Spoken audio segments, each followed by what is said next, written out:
Moving ahead, I would like to take this opportunity to introduce the amazing keynote speaker that we have with us. I would like to formally welcome our keynote speaker, Mr. Sahil Nayar, Senior Associate Director, Kpmg. Welcome, sir. We look forward to hearing from you and your insights and perspectives. And I would like to now invite you to share on this topic. Over to you. Great. Thank you so much, Nidhika. I think a very, very topical subject that we're going to be spending time on today. And just to come to think of it, right, we have so many veterans on the call today, and we're going to be discussing this topic, but just see where we are and how life has fundamentally changed for so many of us. We're going to be talking today about the future of performance reviews, aligning learning with career development. And I think a subject as vast as this, I can actually spend 3 hours doing a masterclass, but you've given me only 15 minutes. So in 15 minutes as a keynote address, I'm going to maybe just touch on 3 very, very important and broad themes that will create a segue for our panelists who will then get into the panel discussion. And I think fundamentally, while the topic is about performance reviews, and this is focused on the entire PSU space, let's start off by actually talking about the role of attraction. And while many of us grew up, we all really heard about the Navratnas, and we heard about the wonderful PSUs out there who are the pride of our nation. When it really comes to attraction of talent, and think about it, because you're going to very quickly, we will link it to performance reviews. But when it comes to attraction of talent, and the talent out there, it gets very easily lured by very, very fancy roles, by wonderful designations. And therefore, on one end, you have the Navratnas. On the other hand, the real question that we need to sit back and answer is, with millennials hitting the workforce, how do we really get our PSUs who are doing such fantastic work across the country to become talent magnets? Because if we don't really evolve with the changing times, we will see a lot of brain drain that would happen not just outside of our country, but also to pastures that may be more attractive as compared to what the Navratnas would have to offer among the many other PSO organizations. So that's the first key trend or theme that I want to talk about. The second key aspect is we've seen this fundamentally over the years, and now many organizations are also moving in that space to say degrees don't guarantee growth. And I think there was a time when our parents and our grandparents used to be in the space where they would, at best go to college, get a graduation degree, spend 30 to 40 years in one organization and retire from that organization, right? And today we are in a space where many organizations don't even need a formal degree for you to apply to a role. And many organizations are progressively moving in that space. So you can actually see, ladies and gentlemen, and all the attendees on the call, and everyone else is going to be listening to the recorded version of this session, look at the paradigm shift. What once used to be a passport or a visa to enter a job, which was your degree, today companies are saying we don't need the degree, because at best, what a degree guarantees you is knowledge. I'm going to repeat myself, ladies and gentlemen. At best, what a degree guarantees you is knowledge. But what do we really hire for is your skill. Can you come on the job and can you code? Can you create a code that will define the future of work? Can you come on the job and do you have a skill where you can get work done?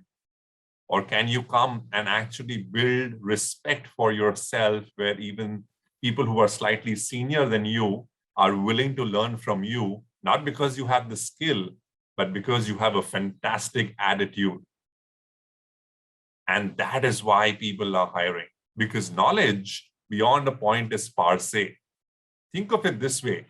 I'm going to now come to the topic, and as you see, I will connect the dots for each one of you. L&D, or now what we call as capability development, once upon a time used to be the prerogative of those who had a lot of money in their pockets, because those were the organizations that used to go to the Harvards and the Stanfords of the world, or they would open up universities within their organization and fund a lot of learning. Today, with MOOC happening, learning is available at the click of a button, at the dollar that you and I can afford. And therefore, fundamentally, it's moved away from moving into beautiful classrooms and having a teacher or an instructor-led learning to saying, okay, I may be doing the dishes at home, but I can put on a podcast to make doing the dishes more interesting. And while I'm listening into something, I could learn something as well, which, you know what, could help me clear my next exam, which PSU banks are known for. That I need to keep clearing exams till you keep moving up the levels. And that is fundamentally going to be the change that we are going to see. And while I'm painting a very rosy and a positive picture out here, I think it's imperative that we as custodians and we as leaders of these organizations need to fundamentally partake in this change. We need to be in the space where we are front runners, not because people are telling us to change, but because we are visionaries and we know that the audience sitting out there is not going to open that thick textbook to figure out what all do I need to read to clear my next exam, to move from a certain post to the next post or the next designation in my PSU organization. That guy is going to tell me, okay, is this on Spotify? Do you have a podcast that I can listen to and maybe learn it quickly? Because I listen faster and I learn faster than what I see. Because we all know that there are three kinds of learners: audio, visual, and kinesthetic. And with the COVID situation playing out in different variants, many of us find it difficult to even go back to work because safety of our employees is paramount. And work happening from anywhere is going to be a huge disadvantage to kinesthetic learners who loved getting into nice, big, fancy conference rooms, using the whiteboard, using a couple of markers, putting your hand around your friend's back and saying, yeah, I got it. I understood, I got it. And that's going to keep reducing with the passage of time as we embrace hybrid working. And therefore, how are we really spending more time investing in audio learning, visual learning, AR and VR? Augmented reality and virtual reality is going to be the new way to learn.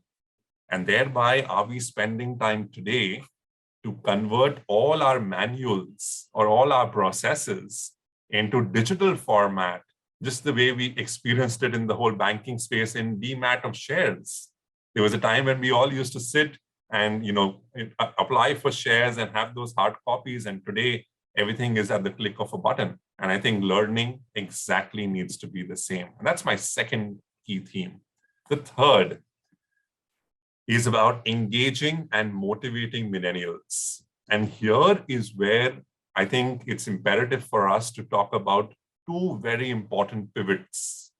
The first pivot is the role of leaders like you and me. And the second pivot is the role of technology.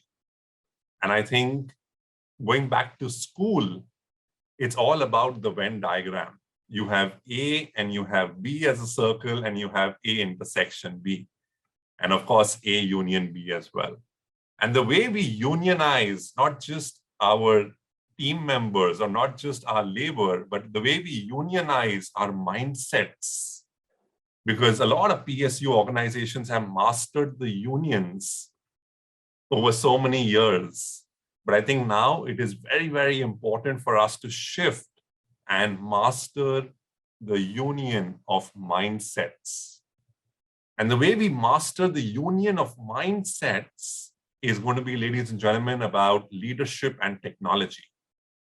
It's going to be about how does the 21-year-old who has seen his father and his grandfather work for the PSU organization and has a great loyalty, quote unquote, because he's seen his family members work, but today doesn't resonate with that PSU for a very simple reason that he or she believes, oh, this was a place that my grandfather used to go.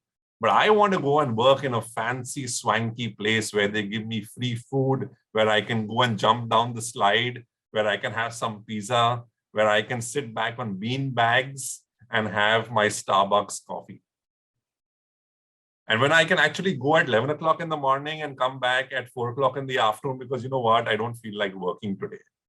But my grandfather or my father used to go and punch in the morning and punch out in the evening. And I don't think that makes sense to me.